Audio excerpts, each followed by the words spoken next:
दी arc connect app एक व्याकुलता मुक्त जगह जहां आप जुड़ सकते हैं, शेयर कर सकते हैं और प्रार्थना कर सकते हैं।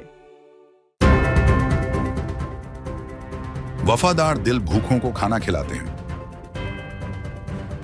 मणिपुर का संघर्ष, शांति का आह्वान, आस्था और परिवारों के चैंपियन के रूप में ट्रंप, उत्तर कोरियाई ईसाइयों का साहस।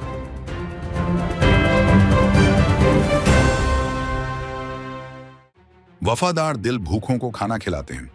25 वर्षों से ओजार्क में जेम्स रिवर चर्च जरूरतमंद परिवारों के लिए थैंक्सगिविंग खुशी लेकर आया है। इस वर्ष 70,000 पाउंड से अधिक भोजन वितरित किए जाने की बात कही जा रही है। टोकरियों में एक संपूर्ण थैंक्सगिविंग दावत शामिल है, जो क्रिया में मसीह के प्रेम का प्रतीक है। वैली में फेयरव्यू बैप्टिस्ट और लैनेट में प्लांट सिटी बैप्टिस्ट अपनी लंबे समय से चली आ रही थैंक्सगिविंग परंपराओं को जारी रखते हैं।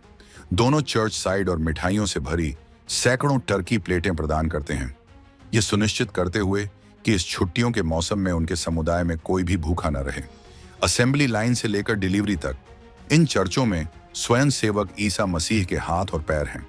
हलचल भरी रसोई और समय पर डिलीवरी में देखा गया उनका समर्पण कृतज्ञता के इस मौसम में भूखे और अकेले लोगों के लिए भगवान की देखभाल को दर्शाता है। ये प्रयास थैंक्सगिविंग की सच्ची भावना को रेखांकित करते हैं।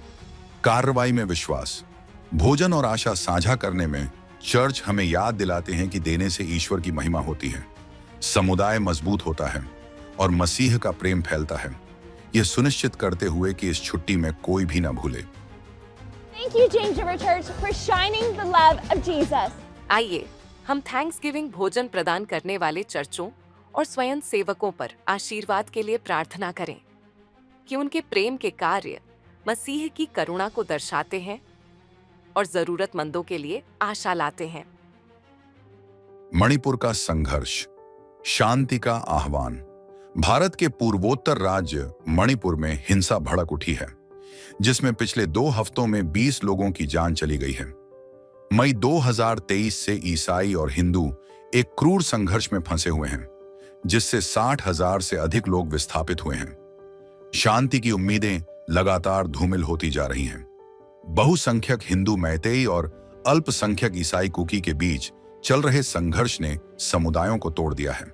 चर्च जला दिए गए हैं और दोनों पक्ष अपने घर छोड़कर भाग गए हैं।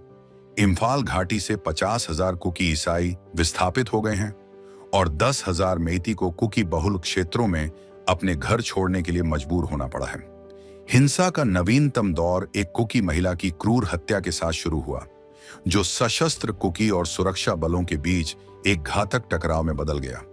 इस झड़प में 6 मेइतेई नागरिकों की मौत के साथ साथ बड़े पैमाने पर विनाश हुआ, जिसमें कुकी के घरों और चर्चों को जलाना भी शामिल था। चूंकि कर्फ्यू और अशांति जारी है, इसलिए क्षेत्र में अशांति बनी हुई है। स्थानीय चर्च नेताओं ने गहरी निराशा व्यक्त की, शांति का आह्वान किया और विस्थापितों की बढ़ती कठिनाइयों पर प्रकाश डाला। नुकसान की स्थिति में कई लोग ईश्वर के हस्तक्षेप के लिए प्रार्थना करना जारी रखते हैं और टूटी हुई भूमि में शांति की तलाश करते हैं। जारी हिंसा के बावजूद मणिपुर में ईसाई शांति के लिए प्रार्थना कर रहे हैं।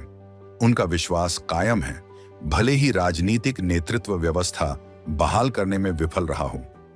विश्वासियों के रूप में हमसे आग्रह किया जाता है कि हम मणिपुर में ईश्वर की शांति के लिए प्रार्थना करना जारी रखें। मणिपुर में ईश्वर की शांति के लिए प्रार्थना करें। उपचार, एकता और सुरक्षा संघर्ष का स्थान ले सकती है। विस्थापित परिवारों और नेताओं को मसीह के माध्यम से न्याय, मेल मिलाप और स्थायी सद्भाव प्राप्त करने के लिए मजबूत करें। आस्था और परिवारों के चैंपियन के रूप में ट्रंप प्रोजेक्ट 2025 पारंपरिक मूल्यों के महत्व पर प्रकाश डालते हुए अमेरिकी परिवारों को मजबूत करने के लिए एक रूढ़िवादी दृष्टिकोण की रूपरेखा तैयार करता है। यह स्थिरता और सामाजिक कल्याण को बढ़ावा देने के लिए एकल परिवार संरचना, माता, पिता और बच्चों पर जोर देता है। यह पहल विश्वास आधारित संगठनों को परिवारों का समर्थन करने में केंद्रीय भूमिका निभाने के लिए प्रोत्साहित करती है, जो विवाह और सामुदायिक स्थिरता को महत्व देने वाली नीतियों पर जोर देती है। इन मूल्यों को प्राथमिकता देने के लिए संसाधनों को पुनर्निर्देशित किया जाएगा, बाइबल के सिद्धांतों के अनुरूप साझेदारी को प्रोत्साहित किया जाएगा। सांस्कृतिक रुझानों का मुकाबला करने पर ध्यान देने के साथ प्रोजेक्ट 2025 आस्था केंद्रित शिक्षा और मीडिया को बढ़ावा देने का आह्वान करता है। इसके प्रस्तावों का उद्देश्य बच्चों को हानिकारक प्रभावों से बचाना है, जबकि माता-पिता को विश्वास में निहित नैतिक स्पष्टता के साथ उनका मार्गदर्शन करने के लिए सशक्त बनाना है। प्रोजेक्ट 2025 अमेरिका के नैतिक ताने बाने को मजबूत करने में आस्था और पारंपरिक परिवारों की भूमिका पर प्रकाश डालता है।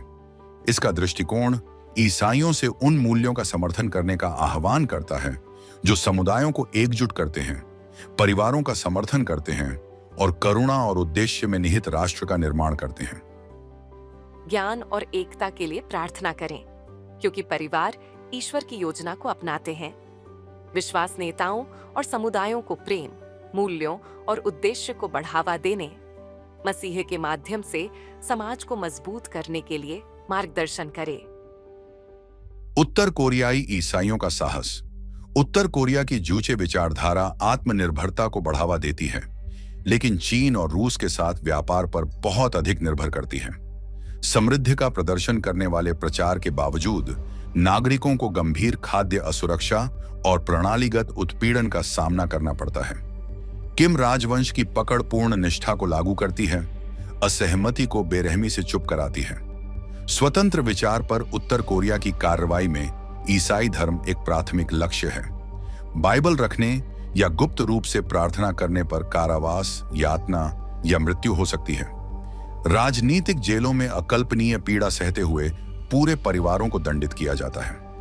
जीवन घातक जोखिमों के बावजूद उत्तर कोरिया में ईसाई गुप्त रूप से सुसमाचार साझा करते हैं। कैदी साहसपूर्वक धर्म ग्रंथ वितरित करते हैं और अटूट विश्वास का प्रतीक बनकर चुपचाप प्रार्थना करते हैं। रेडियो प्रसारण और पत्रक वितरण सहित दुनिया भर में वकालत के प्रयास विश्वासियों को याद दिलाते हैं कि उन्हें वैश्विक चर्च द्वारा भुलाया नहीं गया है। कोरिया के सताए हुए ईसाई लचीले विश्वास का प्रमाण है, जो वैश्विक समुदाय को कार्रवाई के लिए बुलाते हैं। जैसा कि रोमियो 8:35 हमें याद दिलाता है, कौन हमें मसीह के प्रेम से अलग करेगा? उनका साहस हमें उनकी स्वतंत्रता के लिए खड़े होने के लिए प्रेरित करता है। उत्तर कोरिया में ईसाइयों की सुरक्षा के लिए प्रार्थना करें। उनका विश्वास कायम रहे और वैश्विक वकालत उनके राष्ट्र में स्वतंत्रता, न्याय और मसीह की रोशनी लाए। हम इसे रे ऑफ होप क्यों कहते हैं? क्योंकि हमारा मानना है कि प्रार्थना इस अंधेरी दुनिया में आशा की किरण है।